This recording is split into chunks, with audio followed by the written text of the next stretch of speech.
नमस्कार, अमर छत्तीसगढ़ देख रहे हैं आप। खबरों का रुख करेंगे। बड़ी खबर गरियाबंद से, जहां कब्जा हटाने पहुंचे वन अमले पर जानलेवा हमला हो गया। अतिक्रमणकारियों ने वन अमले पर हमला बोल दिया। उदंती सीता नदी टाइगर रिजर्व के इचरादी गांव का ये मामला है। वन विभाग के 2 कर्मचारी गंभीर रूप से इस हमले में जख्मी भी हुए हैं। हमला करने वाले 6 आरोपियों को गिरफ्तार कर लिया गया है। 65 परिवारों ने अवैध कब्जा कर यहां पर घर बना रखा है और इसी अवैध कब्जे को हटाने के लिए वन अमला पहुंचा था।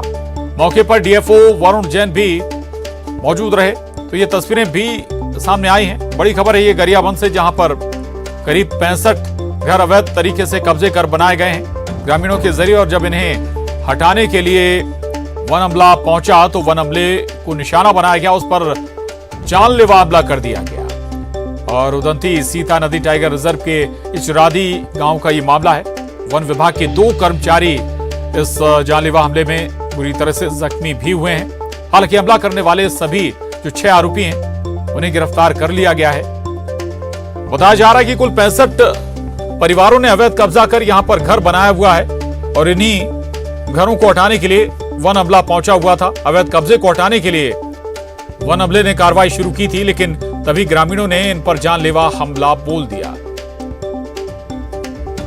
वन अफसर हैं, वन विभाग के अफसर हैं, वो भी मौके पर मौजूद हैं। डीएफओ से लेकर तमाम दूसरे जो अफसर हैं वो भी मौके पर मौजूद हैं। तो कार्रवाई करने के लिए वन महकमा पहुंचा हुआ था। जो अवैध कब्जा कर घर बनाए गए उन्हें हटाने के लिए, क्योंकि ये आपको बता दें कि उदंती सीता नदी टाइगर रिजर्व के इचरादी गांव का मामला है। शेख इमरान न्यूज 18 संवाददाता हमारे साथ गरियाबंद से जुड़ गए हैं। इमरान, आखिर जब ये अवैध निर्माण हो रहा था, जब या फिर घर बनाए जा रहे थे, तब वन हमला कहां था?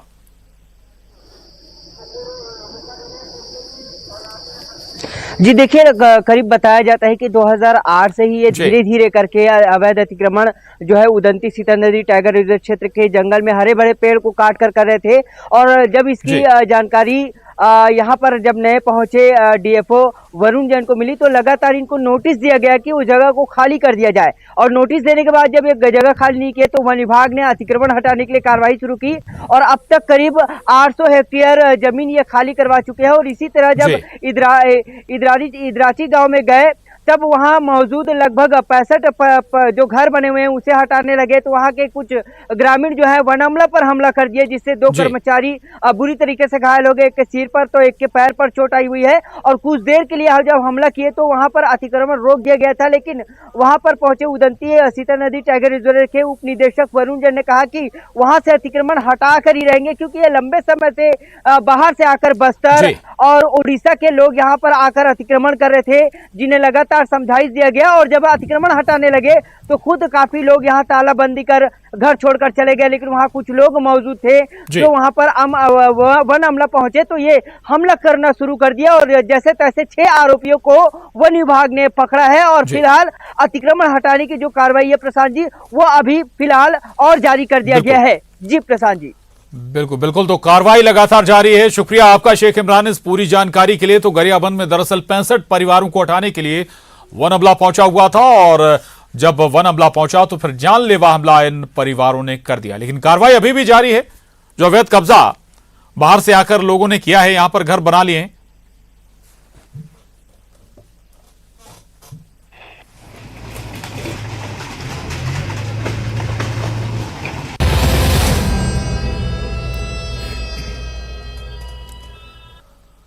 और अब आपको कांकेर से आई एक खबर दिखाते हैं, जहां जलाशय में एक मोबाइल गिर गया और उसको निकालने के लिए 4 दिन तक ऑपरेशन चलाया गया। पहले गोताखोरों की मदद ली गई, फिर जब गोताखोर मोबाइल नहीं ढूंढ पाए तो मोबाइल के लिए जलाशय के पानी को ही निकाल दिया गया। ये रिपोर्ट देखिए आप।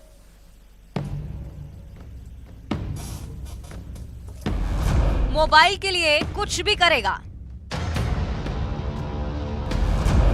जलाशय में गिरा साहब का मोबाइल, जलाशय को ही करा दिया खाली।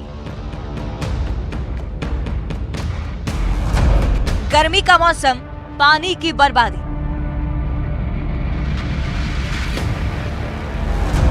क्या पानी निकालने की थी परमिशन?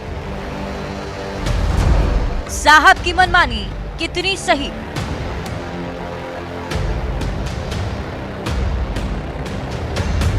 अब तक आप लोगों की जान बचाने के लिए कई ऑपरेशंस देख चुके हैं, लेकिन कांकेर के पखांजूर के लोगों ने परलकोट जलाशय में एक बेशकीमती फोन के लिए 4 दिन तक ऑपरेशन चलते पहली बार देखा, जो अब चर्चा का विषय बन गया है।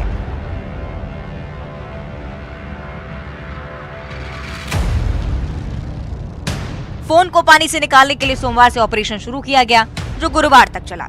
इस दौरान गोताखोरों की भी मदद ली गई और जब गोताखोर असफल रहे तब पानी निकालने के लिए पंप लगाए गए और 3 दिनों तक इस पंप के जरिए पानी निकालकर महंगे फोन का रेस्क्यू किया गया।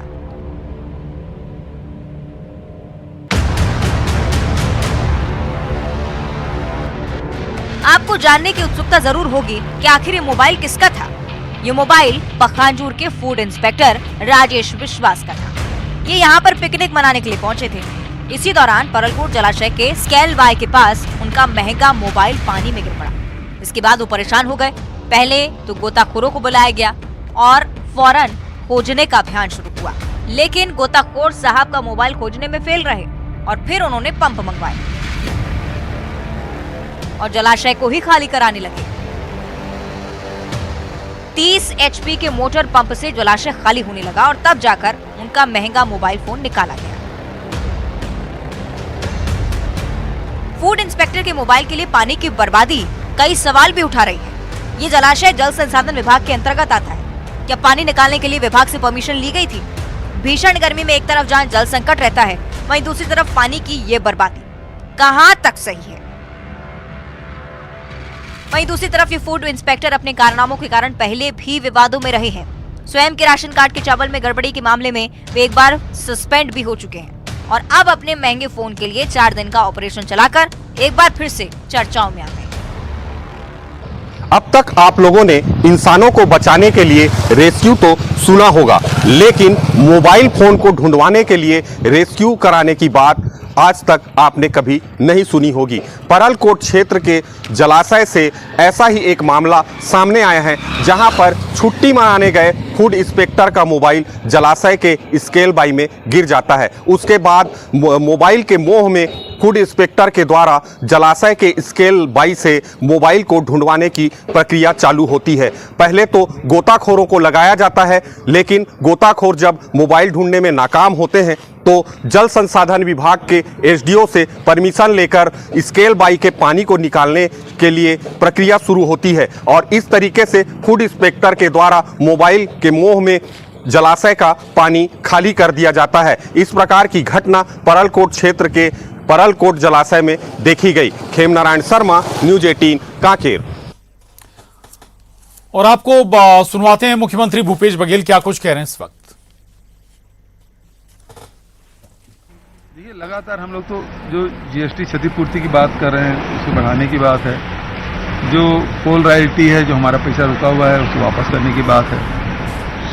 रॉयल्टी में अभी तक के उसके रॉयल्टी दर में वृद्धि करने की बात ही हर 3 साल में होना था, वो नहीं हुआ है। उसी प्रकार से जो पीडीएस में हमको करीब लगभग 1000 करोड़ रुपये लेना है, वो राशि हमको मिले। और दूसरी बात ये है कि सारी योजनाओं में अब देखें, पहले तो 90-10 होता था, कई योजनाएं जो 100% भारत सरकार की होती थी, 75-25 का होता था। अब तो 60-40 या 50-50 अधिकांश योजनाएं हैं। तो फिर उसमें जब 50% केंद्र सरकार दे रही है, 50% राज्य सरकार दे रही है, तो नाम फिर केंद्र सरकार ही क्यों तय करे? तो नाम तो राज्य सरकार के साथ मिलकर तय करना चाहिए। जैसे प्रधानमंत्री जल जीवन मिशन, तो 50% तो राज्य सरकार दे रही है, नाम भी प्रधानमंत्री और राज्य सरकार का होना चाहिए, नाम सम्मिलित रूप से तय होना चाहिए। जब राशि राज्य सरकार दे रही है आधा, तो नाम भी रखने का अधिकार होना चाहिए। तो ऐसी बहुत सारी बातें हैं, इसको रखे जाएंगे। आज चर्चा की गई थी और एक कयास ये लगाया जा रहा है कि मध्य प्रदेश और दूसरे जो राज्य हैं उसको अपनाने का कवायद है, केंद्र सरकार भी कर सकती है। क्या लग रहा है इस बार की प्रेजेंटेशन में, क्योंकि सुझाव मांगे जाते हैं, तो इस बार की प्रेजेंटेशन में कुछ इसको लेकर चर्चा संभव है या आपको कुछ सुझाव? देखिए, वहाँ चर्चा चलेगी, 10 बजे बैठक है, शाम को 4 बजे तक चलना है, तो बहुत सारे इश्यूज आएंगे और उसमें चर्चाएं होंगी और ज्वलंत मुद्दों पर भी बातचीत होगी और उसमें निष्कर्ष क्या निकलेगा ये तो कल के बाद ही पता चलेगा। सर जिस तरह से संसद को लेकर सर सवाल जिस तरह संसद को लेकर बोल रही कि द्रौपदी मुर्मू को शुभारंभ करना चाहिए, अब छत्तीसगढ़ बीजेपी ये बोल रही सर कि जब नवीन विधानसभा का शुभारंभ हुआ था तब राज्यपाल को निमंत्रण नहीं कर दिया था। पहली बात तो इसके जो प्रवक्ता है श्रीवास जी, उसका ट्वीट में देख रहा था, विधानसभा का उद्घाटन किया गया, शिलान्यास किए थे, उद्घाटन नहीं किया। पहली बात तो ये। दूसरी बात, उसमें विपक्ष शामिल हुआ था कि नहीं हुआ था? धर्मलाल कौशिक जी तत्कालीन नेता प्रतिपक्ष, तो शिला पट्टिका में नाम भी है, मंच में भी थे, उसको भाषण भी दिलवाए, तो उसकी उपस्थिति थी और उसे सहमति से बनी। यहां तो विपक्ष को पूछना ही नहीं है। दिल्ली में दिक्कत यह है, विपक्ष से बातचीत ही नहीं, यहां बातचीत करके ही सब कुछ तय हुआ ना विधानसभा से, और वहां कोई बातचीत ही नहीं, तो दोनों में अंतर बहुत है।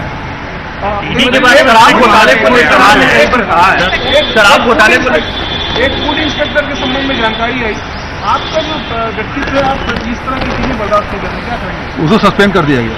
ठीक है, एक शराब घोटाले को लेकर आपने कहीं पर इंटरव्यू में कहा है कि UCICR में रजिस्टर्ड नहीं है, तो क्या वो इलीगल है, तो क्या उसको लेकर कोर्ट जाएंगे? कोर्ट गए हैं जाने वाले, राज्य सरकार भी गई है, उसको भी। देखिए, सबसे पहली बात यह है कि जब तक ECIR नंबर नहीं होगा, जब तक प्रेडिकेट ऑफेंस नहीं होगा, तब तक के ED है वो कार्रवाई नहीं करती। शराब वाले मामले में कोई FIR नहीं है, केवल उन्हीं मुद्दों को लेकर जो IT ने रेड डाला था 2020 में। जितने भी डिस्टिलर हैं, अधिकारी हैं और भी जो लोग हैं, उसके खिलाफ IT ने रेड किया था। IT में डिस्टिलर है, वो सारे शपथ दिए थे, उनका शपथ पत्र है कि इसमें किसी प्रकार की कोई गड़बड़ी नहीं है और शपथ पत्र में सारी बातें हैं। उन्हीं डिस्टिलर से ED पूछताछ कर रही है और उसमें कह रहे हैं सब गड़बड़ियां हैं। तो या तो शपथ पत्र सही है तो ये गलत है, यदि ये सही है तो शपथ पत्र गलत है। आखिर सेंट्रल एजेंसी IT भी है, और IT 2020 में जब जांच किए थे तो उसमें सारे शपथ पत्र लिखे गए हैं इन्हीं लोगों के, और वो सारे उलट हैं। इसका मतलब ये है कि आप मार पीट करके डरा धमका के आप कर रहे हैं। तीसरी बात, अभी त्रिलोक ढिल्लन को गिरफ्तार किए, जेल भेज दिए। उसके पास क्या था, उन्होंने मीडियम पता चला क्या कि उसके पास 25 करोड़ का FD था, इनसिक्योर्ड लोन लिया था, है ना, वो ऑन पेपर है, उसको आप गिरफ्तार कर रहे हैं।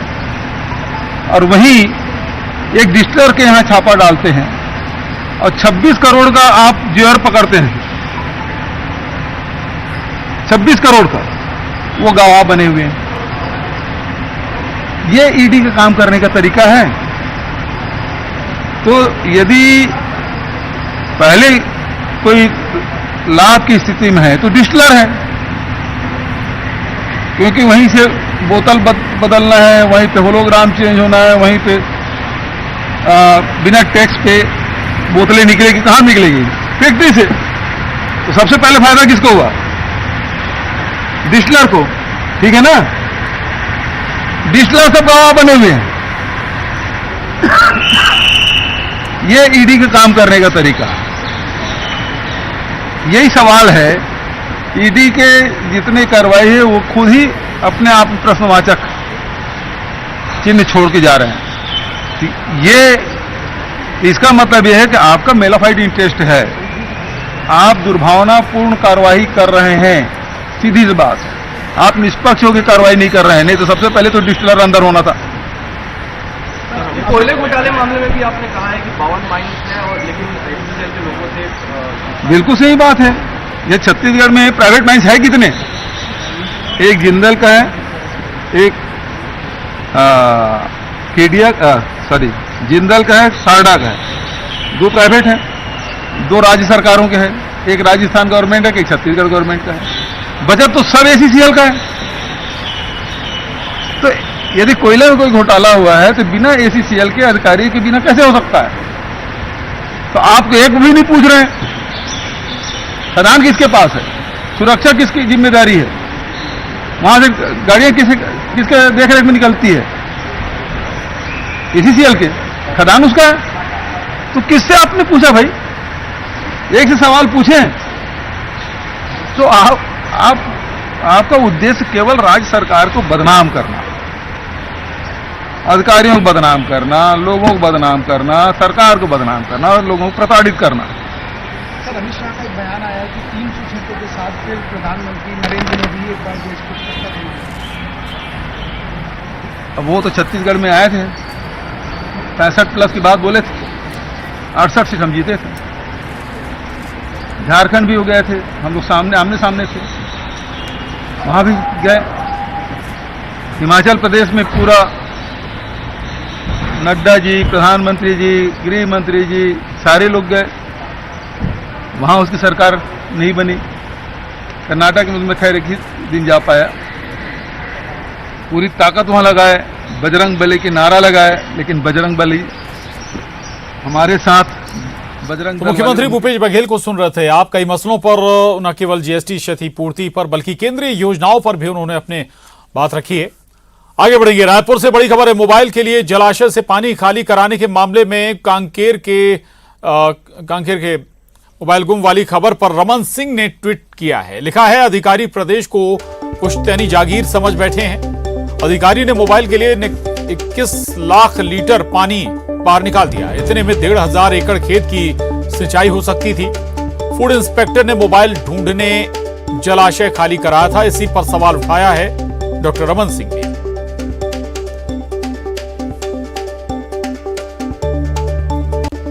रायपुर से बड़ी खबर है। मोबाइल के लिए जलाशय खाली कराने के मामले में खाद्य मंत्री अमरजीत भगत का बयान आया है। मामले की अभी जानकारी हुई है, आवश्यक कार्रवाई की जाएगी। पखांजूर फूड इंस्पेक्टर ने दरअसल जलाशय खाली कराया था। जलाशय में फूड इंस्पेक्टर का महंगा मोबाइल गिर गया था और जब गोताखोर मोबाइल नहीं निकाल पाए तो जलाशय का पानी ही खाली करवा दिया गया।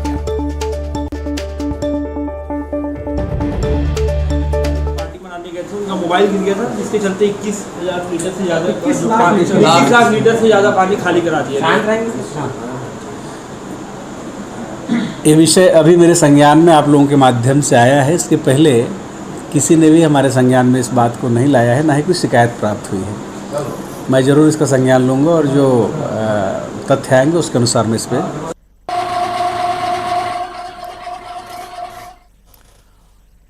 तो ये बड़ा मामला।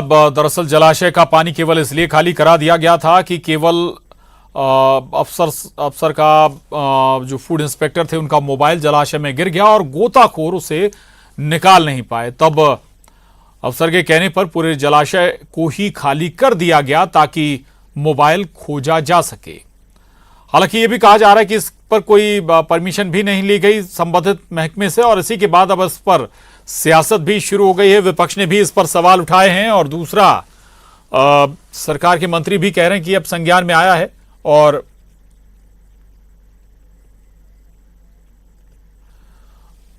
हालांकि आपको ये भी बता दें इस पूरे मसले पर न्यूज़ 18 की खबर का असर भी हुआ है और खुद सीएम ने यह जानकारी दी है कि जो फूड इंस्पेक्टर जिनका मोबाइल गिर गया था, जिनके लिए जलाशय खाली करा दिया गया था, वो सस्पेंड कर दिए गए हैं।